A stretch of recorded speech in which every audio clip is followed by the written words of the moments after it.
de el să-mi fie milă.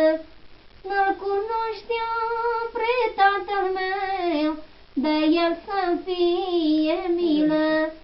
Când 9 ani am împlinit, eu mi-am cernut frama, și de la Iisus a venit, și mi-a luat și mama.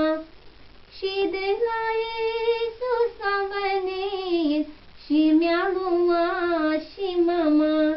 Am căzut jos la patul ei, când am văzut că moare, plângând strigând la cine vrei, să mă lași, mamă, oare?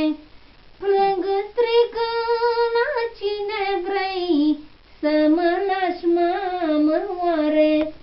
Te las, copila mea, de-acum, și tu să fii cu minte, și să te rogi lui Dumnezeu să-ți dăruiască minte, și să te rogi lui Dumnezeu să-ți dăruiască minte. Și mama mea s-a dus îndurerată, îndurerată ea s-a dus în cer lângă al meu tată. Îndurerată ea s-a dus în cer lângă al meu tată.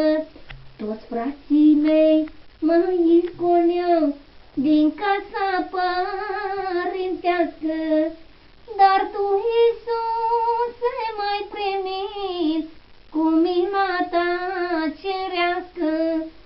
Dar tu, Iisuse, m-ai primit cu mila ta cerească.